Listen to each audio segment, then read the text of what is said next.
Bom, espero que esteja tudo bem com vocês, né? Que a graça e a paz do Senhor Jesus esteja com todos nós, nessa manhã e sempre. E hoje seria a última aula, né? É muito difícil, né? A gente, em tão pouco tempo, a gente conseguir expressar, né? Falar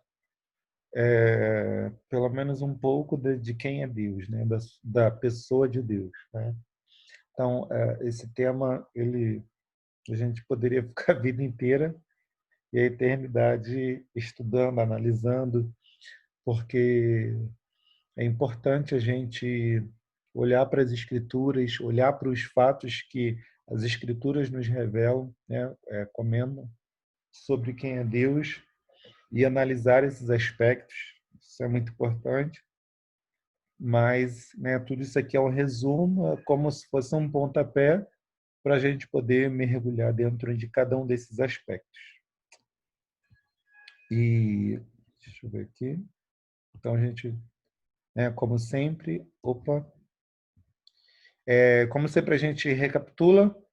Então, eu destaquei aqui 3 títulos para Deus, né? 3 títulos, na verdade, 2 títulos e o nome de Deus. Então, a gente tem comentado desde a primeira aula sobre Elohim, que é o título para Deus, uma característica de Deus. É um título de fama para Deus que ele recebe desde a primeira frase das Escrituras, né? Desde lá a criação, né? E Elohim, como a gente tem visto aí nas últimas aulas, é o plural, né? De Eloá ou de El, mas de Eloá. Porque no hebraico esse YM, né? O Yud Mem, é o plural, é uma palavra plural. E isso demonstra aí que Deus é plural. São 3 pessoas que detêm os atributos divinos, né? Que detêm a divindade. E, como as escrituras falam, né, Deus é único. Né? E por que que Deus é único? Por que que, né, o Pai, o Filho e o Espírito Santo são únicos? É porque, por exemplo, a gente destaca aí, ele tem todo o poder. Né? Ele demonstra que ele tem todo o poder ao criar. Então está aí, né, o Boré, é o Senhor Criador, e El Shaddai, né, que é traduzido para nós como Deus Todo-Poderoso. Então ele é único, não tem ninguém como ele, não tem ninguém que seja no universo, na criação, capaz de criar alguma coisa o que detenha todo o poder. Né? Então ele é único nesse sentido. Não quer dizer que é uma pessoa só. Ele é único porque o Pai, o Filho e o Espírito Santo, só eles têm a divindade. A gente analisou essa palavra único na Bíblia. A gente viu lá que único não quer dizer que significa uma pessoa só, e a gente trouxe 3 exemplos. Né? Então, eu gostaria que um de vocês aí, né, falasse, lembrasse para a gente em que passagem da Bíblia, por exemplo, mais de uma pessoa se torna único, se torna errado, né, como está aí. Alguém poderia nos ajudar nessa questão?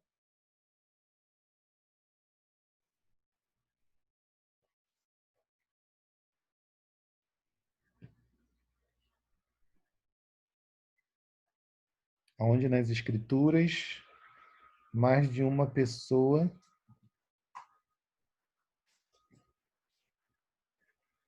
se torna um. Quando fala do homem e da mulher, o homem deixará seu pai e sua mãe, se unirá a sua mulher e serão uma só carne. Isso. Por exemplo, essa passagem, né? Essa passagem, obrigado, André, ela demonstra aí 2 pessoas se tornando errado, né? Lá no hebraico, né? Na língua em que foi escrito Gênesis, está errado, único. Então, essa mesma palavra está lá em Deuteronômio quando diz que Deus é único, né? Que Deus é um, que não há outro como ele, né? Só ele tem os atributos divinos, né? Ele é um. E outro título para Deus, além de Elohim, é um título muito famoso. Muita gente chama de Deus de O Eterno, né? Gosta de usar esse termo. Né? Lá no hebraico é El Olam, né? El Olam, o Deus eterno. Ele não tem começo, não tem fim. Ele não foi criado por ninguém, não foi criado por nada. Ele não auto se criou, ele né? E ele está fora do tempo, né? E como fora do tempo, ele está fora do tempo, fora do espaço, fora da matéria, né? Ele está fora de tudo, né? Ele está além de tudo. E por isso, como ele é ilimitado, né? Ele não tem fim, ele tem a infinitude, né? Como alguns dizem, ele é imenso. Ele está em todo lugar, né? Então ele é o Senhor chamar, né? O Senhor está presente. E no latim, depois, né, isso vai se tornar o onipresente. E aquele que sabe o que ocorreu, ocorre, o que ocorrerá ainda e todas as possibilidades que poderiam ter acontecido, que podem acontecer, né, no futuro. Então, ele sabe todas as coisas. Isso no latim chegou para nós como onisciência, né? Lá no hebraico, a gente citou aí dois títulos, que é El Roi e El Dod, né? O Deus que vê e o Deus da sabedoria, né? O Deus do conhecimento. E, por último, o nome, né? O nome de Deus, que no português, traduzindo, seria Eu Sou, mas a gente não consegue pronunciar, né? Por exemplo, lá no hebraico, a gente olha para o hebraico e vê lá escrito Elohim, El Olam, mas quando a gente olha para o nome de Deus, a gente não consegue pronunciar, né? Muitos tentam, e a gente ouve na internet vários nomes diferentes, né? Dizendo que é o nome de Deus. Mas, enfim, né? É o tetagrama, são as 4 letras. A gente sabe a primeira parte, que é Iá, por conta de várias palavras que chegaram até nós, né? Como os próprios nomes dos personagens da Bíblia, como Aleluia, né? Mas o nome completo a gente, né, não cita aí. Então, como eu sou, né, aquele que está fora do tempo, né, está fora de tudo, ele é o autossuficiente, né, ele é o autoexistente. Ele existe por si mesmo. Ele não tem início, não terá um fim. E nós, por exemplo, nós estamos, né, nós estamos, por exemplo, grandes, mas nós não fomos grandes a vida inteira, né? A gente era pequeno quando a gente era bebê. Alguns não crescem tanto, né? Mas nós não permanecemos na mesma altura. Nós crescemos, nós encolhemos, nós engordamos, nós emagrecemos, nós mudamos. Mas nós adquirimos uma determinada profissão, a gente aprende, então a gente está, sei lá, professor, médico, soldado, enfim. Mas nós estamos, sempre estamos, né? Não existe nada que a gente possa levar eternamente, dizer que a gente é aquilo ali eternamente, né? Porque a gente passa por transformações. O eu sou, essa expressão eu sou, ela é muito forte, né? Porque diz que ele é, né? Ele não sofre variações, ele não muda, ele é imutável. A gente vai falar mais um pouquinho, né, sobre isso. Mas ele não é Deus, não é aquele que está alguma coisa, ele é. Então, o primeiro que a gente gostaria de citar aí para iniciar as novidades é que Deus é espírito. Com certeza todo mundo já ouviu o versículo bíblico, já leu o versículo onde diz que Deus é espírito. Alguém lembra da passagem bíblica que Jesus cita que Deus é espírito.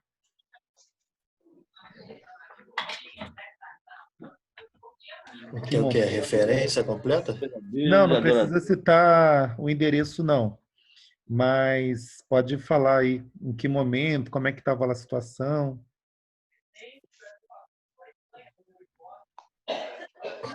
Eu acho que é com a mulher samaritana, né? Isso aí, exatamente. Jesus está diante da mulher samaritana e, e aí a mulher samaritana, os samaritanos tinham um templo num monte chamado Gerizim, e a mulher samaritana pergunta para Jesus, né? Nós vamos adorar nesse templo aqui, nesse monte, ou lá em Jerusalém, né? Lá no templo de Salomão. Em que lugar a gente deve adorar? E aí Jesus fala, né, que né, nem Jerusalém, nem Gerizim, nem qualquer outro lugar é um local de referência para adoração, né? Deus é espírito, e importa que os que o adorem em espírito e verdade. Oi. Deixa eu colocar aqui alguém no mudo. Quando vocês forem falar, aí tira do mudo. Então vamos lá, Deuteronômio, capítulo 4, versículo 12. Moisés ele vai dizer: Então o Senhor vos falou do meio do fogo. A voz das palavras ouvistes, porém, além da voz, não vistes figura alguma. Então, Moisés ele enfatiza para o povo de Israel, né, que acabou de sair diante do Sinai, né, do Monte Horebe, e eles viram espetáculo, eles viram fogo, eles viram trevas, eles ouviram o som dos querubins, né, dos anjos entronizando a presença de Deus. Eles viram muitas coisas, muitos sinais, mas só que eles não viram nenhuma figura, né, de um homem, de um velho barbudo sentado numa cadeira, nada disso. Então, o Moisés ele enfatiza para o povo de Israel o fato de que o povo de Israel não pode fazer imagens de Deus, porque Deus ele não tem uma imagem específica, né? Deus ele não pode ser definido, né, de alguma forma, nem forma humana, nem forma de um boi, de um homem com asas, né? Como nada disso, né?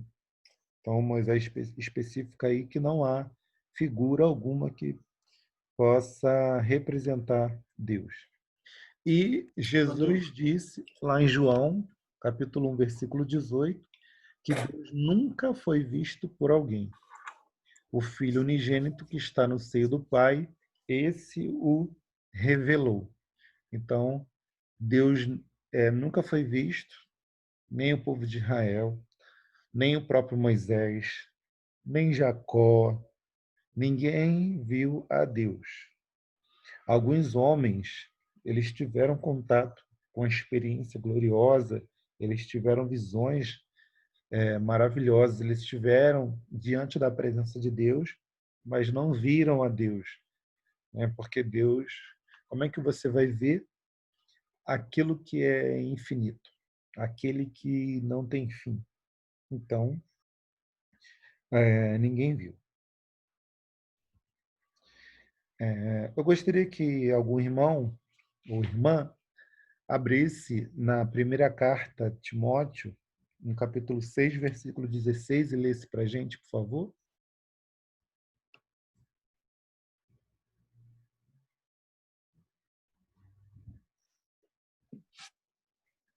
Aquele que tem, ele só, a imortalidade e habita na luz inacessível, a quem nenhum dos homens viu nem pôde ver, ao qual seja honra e poder, sempiterno. Amém. Isso. É sempiterno, né? Sim, É eterno. sempiterno. É a junção da palavra sempre É, com a palavra eterno, né? Enfim, É que eu tô sem óculos, achei que fosse um acento ali. tranquilo. É, Então, nós vamos aqui, obrigado aí. Como o Ilha leu, esse versículo diz que ele não foi visto por homem algum.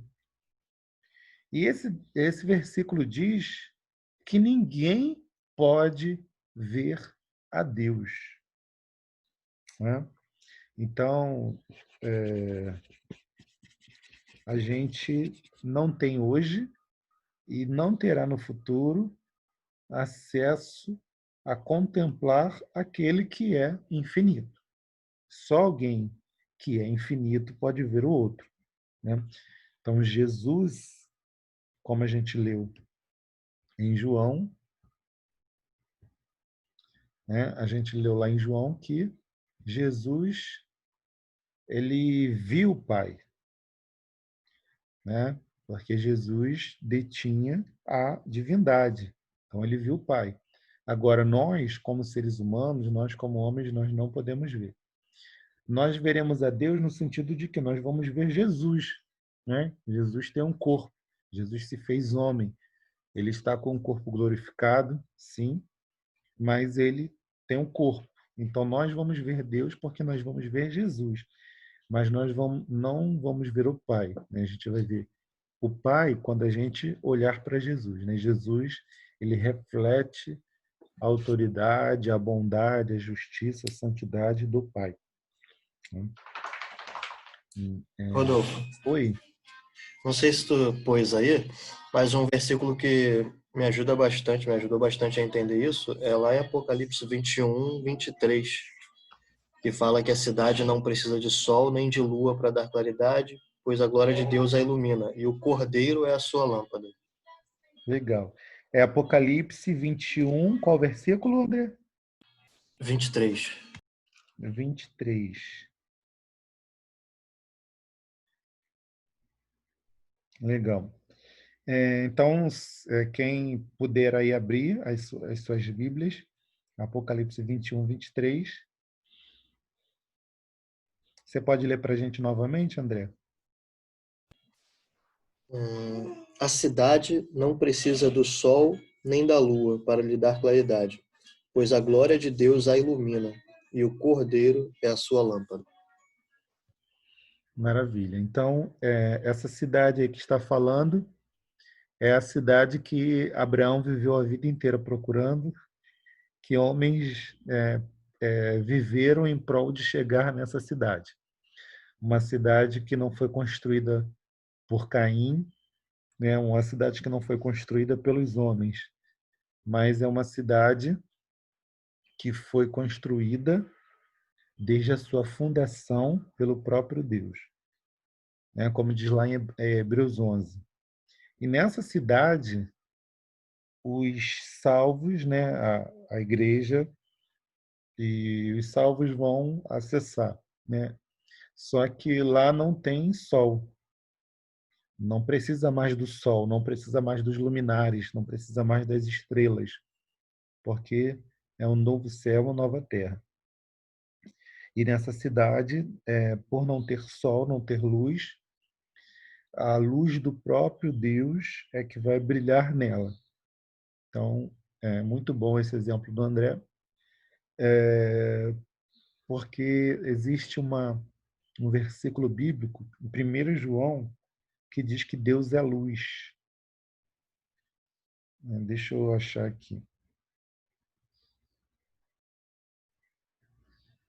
E Deus é luz, a gente acabou de ler agora em 1 Timóteo 6,16, que Deus habita na luz inacessível, né?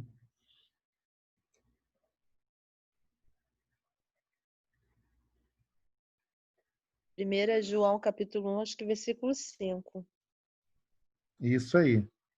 Obrigado, Nívia. 1 João 1,5 diz: esta é a mensagem que dele ouvimos e vos anunciamos, que Deus é luz e nele e não há nele trevas nenhumas. Então, De fato, Deus é luz. Só que a luz nessa cidade, ela não vai utilizar-se do sol, de um astro, né? A luz do Pai vai brilhar através da pessoa de Jesus. Jesus é aquela. Não sei se todo mundo já teve a oportunidade de ver uma lâmpada dos tempos antigos, né? Dos hebreus. Uma lâmpada era feita de barro. É tipo a lâmpada lá do Aladim, só que a do Aladim é de metal, né? Mas para os hebreus era naquele formato da lâmpada do Aladim, só que feita de barro. E a lâmpada ali dentro ela recebia o óleo, né, e queimava. E essa lâmpada produzia a luz. Então Jesus é aquele que se fez barro, né, se fez homem, se fez um de nós, e a glória do Pai vai brilhar através desta lâmpada, que é a pessoa de Jesus. Maravilha. Então, um ótimo exemplo. Então, a gente não vai ver o Pai, nós vamos ver o Pai na pessoa de Jesus. A gente vai ver Deus na pessoa de Jesus, né? Glória a Deus. Então, sempre. Será que se a gente perguntar para Jesus Oi? como que é o Pai, nos fala, não. Não está dando para te entender. Tudo bem, pode seguir. Não, agora deu. Vai, fala aí. Pode escrever também, se Será? quiser. Depois. Será que se a gente perguntar para Jesus como que o Pai é, ele dá umas dicas, não? Com certeza, ele vai dar a dica. A gente vai, pela eternidade, aprender quem é Deus. Esse é o objetivo. A gente conhecer a Deus, esse é o desejo de Deus. A gente conhecer. Só que nós somos limitados. Nós temos, né, limitações em todo sentido. Fraqueza física, intelectual, de conhecimento, de alcance, de espaço, de tempo. Então, por isso a gente não consegue conhecer a Deus plenamente. Jesus é aquele que veio justamente para revelar o Pai, né? Esse versículo de João diz isso. Jesus é aquele que veio para revelar o Pai, e esse é o objetivo dele. Ele, como a lâmpada que estará lá na Nova Jerusalém, na cidade de Deus, Jesus é aquele que vai revelar para a gente cada vez mais quem é o Pai. Aqui enquanto a gente vive, né, e conforme os anos se passam, a gente já, né, progride nesse conhecimento. Quando nós estamos afastados de Deus, muita gente tem uma impressão sobre quem é Deus, né? Tem aqueles que preferem viver achando que não existe Deus. Existem aqueles até que acreditam. No caso, o primeiro que eu disse são os ateus, né? O ateísmo. Existem aqueles que acham que Deus até existe ou pode existir, não sabe se existe, não sabe se não existe, mas pode existir, mas está longe, a gente não vai ter acesso a ele porque ele não tem contato conosco, como o agnosticismo. Aí já vai ter aqueles que até acreditam que Deus existe, mas vivem como se ele não existisse, né? Enfim, no caso do politeísmo, né, aqueles que, ou o teísmo de uma forma geral, aqueles que acreditam que muitas coisas são Deus, né? O boi é Deus, o gato é Deus, o rio é Deus, o vento é Deus, né? E aqueles que colocam tudo como Deus, até o capim é Deus, né? Então existe tudo isso e Jesus ele vem para revelar de fato quem é Deus, né? Essa é a missão das Escrituras Sagradas, revelar quem é Deus, e essa é a missão de Jesus, né? Através da palavra, através da criação, revelar quem é o Pai. Mas ver, né, ter acesso, a gente não tem. Tá? Vamos lá. Então, em João 4:24, como o André lembrou lá da passagem da Samaritana, justamente lá, onde Jesus vai dizer que Deus é espírito.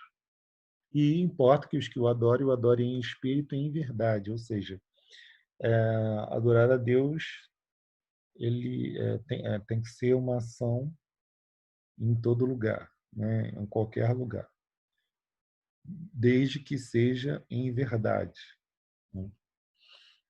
E esse espírito, o que seria? Deus é espírito. Espírito é ruach, é um vento, é uma ventania, é ventilar, né? Então, por exemplo, Espírito Santo. O Espírito Santo é ruach kadosh, né? Então, esse ruach é o espírito, que também lá no hebraico é vento, tá? É ventania, ventilar, aí diz, né?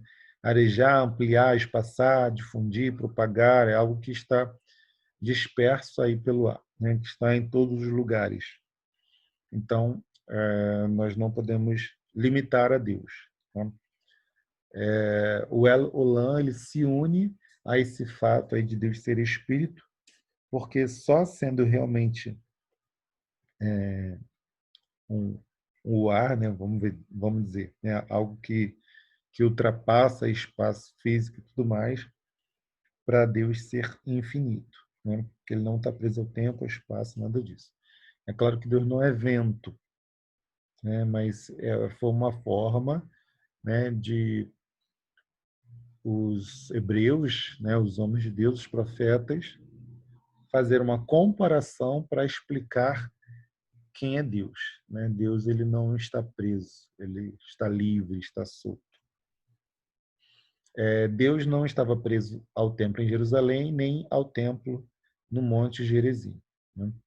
Deus poderia ser adorado em qualquer lugar, desde que com verdade e de dentro para fora, né? Do interior para o exterior.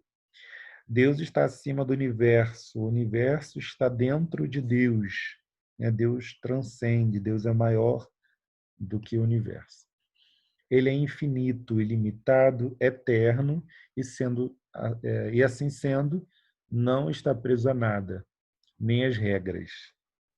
Isso é muito importante, né, comentar, embora seja além do nosso alcance também compreender, mas como Deus é além de tudo, além da criação, ele não está preso à regra. Por exemplo, ele não está preso às leis da física, ele não está preso às leis da natureza, né? E ele também não está preso a nenhuma regra estabelecida.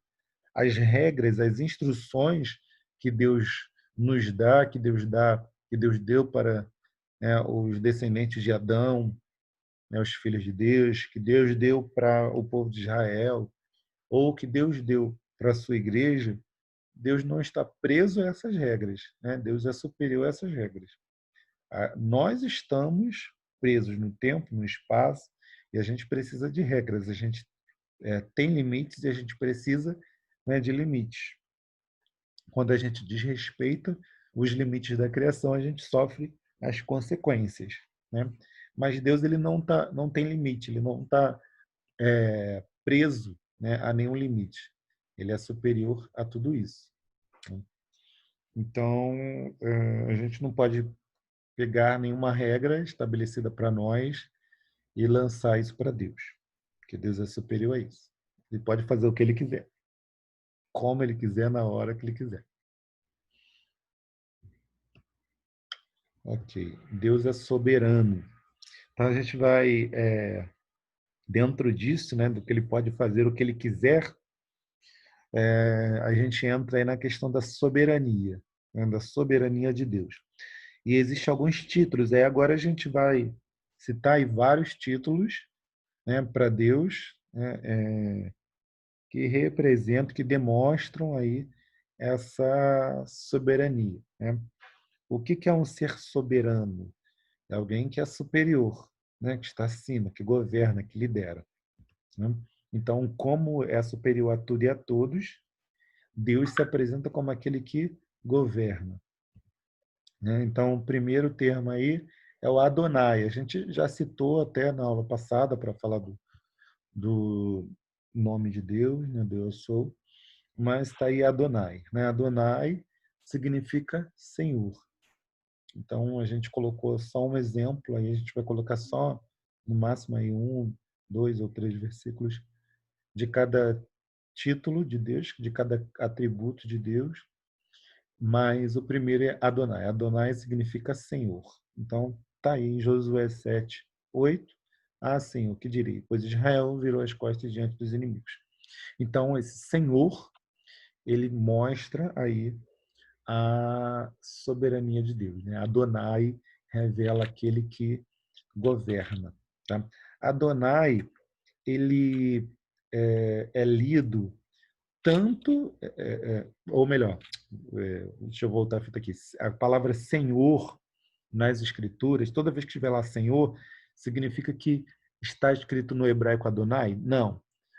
Quando está escrito nas Escrituras Senhor, pode ser que lá no hebraico esteja Adonai, ou pode ser que esteja o nome de Deus, tá? O tetragrama, eu sou.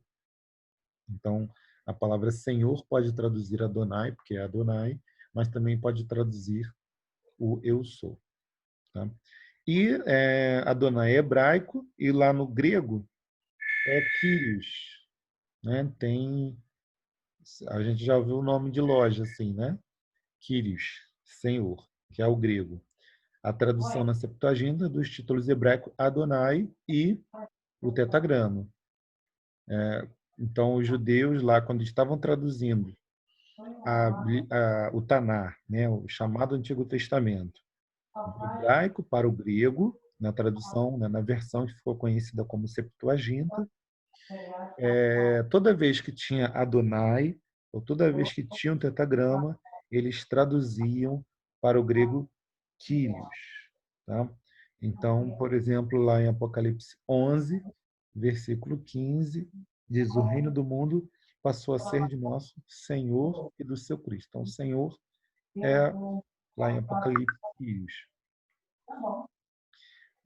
Toda língua confessa que Jesus Cristo é Senhor, para a glória de Deus Pai. Então, como está lá em Filipenses 2:11, Jesus sendo reconhecido como Senhor, como Kyrios. E 1 Coríntios 12:3, né? Portanto, vos quero fazer compreender que ninguém, falando pelo Espírito de Deus, diz Jesus é anátema, né? Maldito.